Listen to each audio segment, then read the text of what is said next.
Friends, हम जानते हैं कि दुनिया की सबसे मोबाइल फ़ोन जो कंपनी थी वो थी मोटरोला। और हम ये भी जानते हैं कि जो अमेरिका था ये असल में निकला था कोलंबिया मुल्क से ही निकला था, इससे आज़ादी हासिल हुई थी। इसके अलावा हम ये भी जानते हैं कि जिस तरह आज हम 2023 2022 लिखते हैं, इस तरह जो पहले के लोग थे वो 425 526 502 501 इस तरह वो भी लिखते थे। सो फ्रेंड्स, क्या हम ये भी जानते हैं कि ये जो इंग्लिश लैंग्वेज है, अंग्रेज़ी ज़ुबान है, जो आज इसका आगाज़ कैसे हुआ, ये कहाँ से निकली, इसका स्टार्ट कहाँ से हुआ। तो ये सब जानने के लिए तफसीलें देखते रहिए our YouTube channel only English for zoom. तो फ्रेंड, इसके साथ मेरा नाम है हाजिर शेख। आज की इस वीडियो में आपको करते हैं फिर से खुश आमदीद, जिसमें हम आपको बताएंगे कि इंग्लिश लैंग्वेज का आगाज़ कैसे हुआ, इसे कैसे फ़रोग मिला और ये कैसे एक इंटरनेशनल लैंग्वेज बन गई है।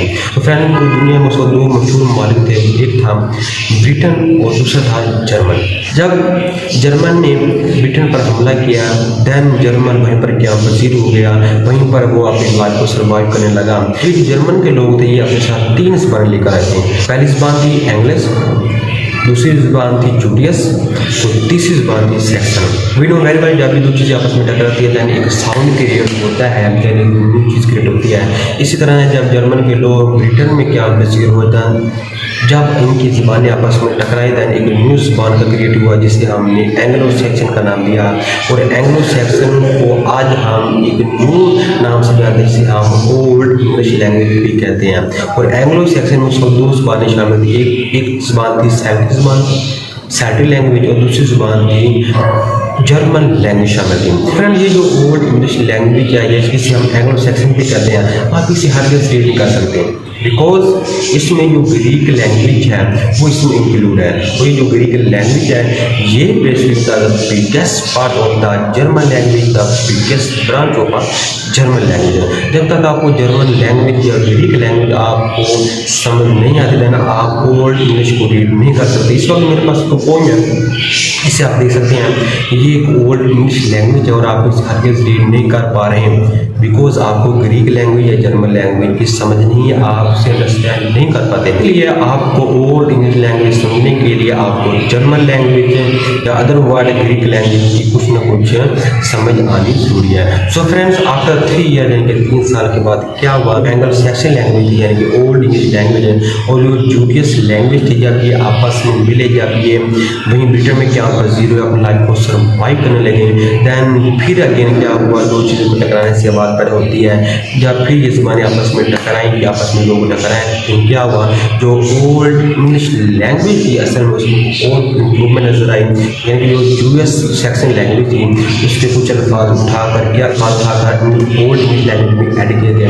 फिर क्या हुआ, ओल्ड इंग्लिश लैंग्वेज को इम्प्रूवमेंट हासिल हुई। सो फ्रेंड, इसी तरह day by day, month by month, year by year क्या हुआ, 3 सेंचुरी में तकरीबन 1066 में क्या हुआ, इट रिपीटेड इटसेल्फ, यानी कि इतिहास ने अपने आप को दोहराया, तारीख ने अपने आप को दोहराया। कैसे, जब स्कैंडिनेवियन में 15 सेंचुरी में 1066 में स्कैंडिनेवियन ने अगेन ब्रिटेन पर हमला किया, दैन फिर स्कैंडिनेवियन वहीं पर क्या पसीर हो गए ब्रिटेन में, यानी कि अपनी लाइफ को सर्वाइव करने लगे। और स्कैंडिनेवियन में कौन कौन से ममालिक आते हैं, पहला है डेनमार्क, दूसरा है नॉर्वे एंड देन जो तीसरा ममालिक है वो है स्वीडन। और ये जो लोग थे इन स्कैंडिनेवियन के, ये असल में अपने साथ 3 और लैंग्वेज साथ लेकर आए थे, 3 लैंग्वेज अपने साथ लेकर आए थे और ये ब्रिटेन में ही क्या पसीर हो गए अपनी लाइफ को सर्वाइव करने। सेम है जहाँ 2 चीज़ें टकराती हैं यानी कि एक न्यू चीज़ क्रिएट होती है। ये जो स्कैंडिनेवियन थे ये कौन कौन से ज़बान अपने साथ लेकर आए थे, ये अपने साथ लिटल लैंग्वेज, स्पेनिश लैंग्वेज और फ्रेंच लैंग्वेज, ये 3 ज़बानें स्कैंडिनेवियन वाले अपने साथ लेकर आए थे और क्या पसीर कहाँ पर हुए, ब्रिटेन में ये क्या पसीर हो गए। और सेम है जो इंग्लिश लैंग्वेज थी उसे इम्प्रूवमेंट हुई। सो फ्रेंड, इसी तरह जो आपकी इंग्लिश लैंग्वेज है उस वक्त इसका नाम रखा गया एंग्लिश, फिर इसे चेंज कर एंग्लिश रखा गया और फिर इसे दोबारा चेंज कर इसका नाम इंग्लिश।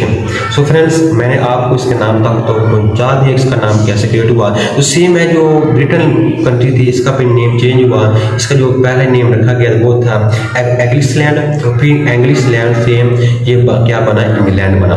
सो फ्रेंड, फिर नॉर्मल कॉन्क्विस्ट के बाद, नॉर्मल फतेह के बाद, आम फतेह के बाद क्या हुआ, जो मुसलमान थे ये असल में स्पेन में क्या पसीर हो गए, क्योंकि इनका तजारत शुरू हो गया, बिजनेस शुरू हो गया। हम लोग जानते हैं कि जब भी किसी मुल्क में बिजनेस शुरू करना होता है उससे पहले गुड्स के ट्रांसफ़र होने से पहले जो लैंग्वेज होती है वो ट्रांसफ़र हो जाती है। तो ये जो मुसलमान थे ये असल में अपने साथ अरबी लैंग्वेज और फ़ारसी लैंग्वेज अपने साथ लेकर आए थे। तो सेम ऐड अरबी और फ़ारसी के कुछ अल्फाजों को उठाकर इंग्लिश लैंग्वेज में ऐड किया गया। कैसे आपको मिसाल के थ्रू समझाते हैं। जैसे कि अरबी का एक लफ्ज़ था लीमू, जिसे आज हम इंग्लिश में लेमन कहते हैं, और जो फारसी का ब्रदर था और आज हम उस इंग्लिश में बिग ब्रदर कहते हैं। इस तरह जितने अदर जो लैंग्वेज है उनके अल्फाजों को उठाकर इससे इंग्लिश में शामिल किया गया और इंग्लिश लैंग्वेज को इम्प्रूवमेंट हासिल हुई, इसे फ़रोग हासिल हुआ। सो फ्रेंड्स, यहाँ पर एक शख्स का नाम लूँगा, एक पर्सन का नाम लूँगा जिसे फादर ऑफ इंग्लिश लैंग्वेज भी कहा जाता है। क्यों कहा जाता है? बिकॉज इसमें फर्स्ट टाइम सबसे पहले जो पोट्री की थी, शेरो शायरी की थी इंग्लिश लैंग्वेज में, उसका नाम था जोफ्री चौसर, इसलिए इसे the father of English language भी कहा जाता है। ये अक्सर एमसीक्यू में पूछा जा सकता है, जहाँ पर आप इंटरव्यू देने के लिए जाते हैं father of English language, then the answer basically the Geoffrey Chaucer था। लेवल अगेन एक न्यू लेवल आया जिसे रिनांसिस कहते हैं। रिनांसिस में क्या होता है कि लोग हाजिर दिमाग हो जाते हैं, उनका जो माइंड होता है वो ब्रॉड हो जाता है, वसीह हो जाता है, वो हर एक क्वेश्चन का जवाब देने के काबिल हो जाते हैं, वो किसी भी गलत चीज़ के अगेंस्ट खड़े हो जाते हैं या बगावत करते हैं। और ये जो रिनांसी था ये कहाँ से आया था? ये असल में ग्रीक लिटरेचर से आया था, और एट द एंड जो ग्रीक लिटरेचर लैंग्वेज थी इसे भी असल में इंग्लिश लैंग्वेज में शामिल करना पड़ा। इसी तरह ये जो ग्रीक लिटरेचर है ये भी इंग्लिश लैंग्वेज का एक हिस्सा बना। 1600 में क्या हुआ, तो जो इंग्लिश लैंग्वेज है ये असल में इंडिया में लागू हुई। दैन जहाँ पर मुसलमान भी क्या पजीर थे और हिंदू भी क्या पजीर थे, और सेम है जो हिंदू की मातृ ज़बान है हिंदी, उसके भी कुछ अल्फाजों को उठाकर इंग्लिश लैंग्वेज में ऐड किया गया। जैसे कि फर्स्ट एग्जाम्पल है जंगल, जिसे हम आज इंग्लिश में भी जंगल ही कहते हैं, ये असल में हिंदी के अल्फाज हैं जंगल वगैरह, और भी कुछ एग्जाम्पल हैं। फ्रेंड्स, आपको बताने का मकसद यही था कि इंग्लिश लैंग्वेज कैसे बहुत सी ज़बानों की मजमू है, बहुत सी ज़बानें इसमें शामिल हैं। तो फ्रेंड्स, इसके साथ एक दौर चल रहा था कॉलोनाइजेशन। इससे क्या मुराद है कि जिसकी लाठी उसकी भैंस, क्योंकि जो गरीब है वो गरीबतर है, जो अमीर है वो अमीरतर है, यानी कि गरीब को बहुत कमतर समझा जाता था। और जब ये कॉलोनाइजेशन खत्म हुई है, नेक्स्ट लेवल स्टार्ट हुआ, जिसे हमने नाम दिया इंडस्ट्रियल रेवोल्यूशन का।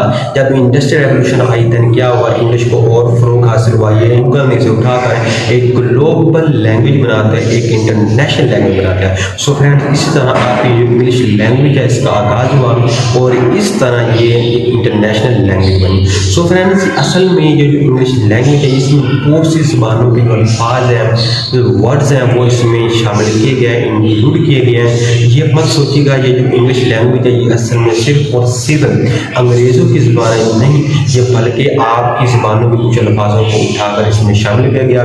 और at the end day by day, month by month, year by year क्या हुआ, गूगल इसे उठाकर एक इंटरनेशनल लैंग्वेज बना दिया।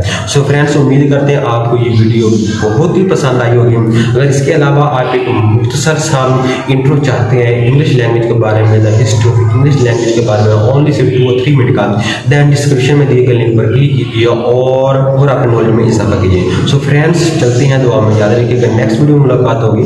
खुदा हाफिज़।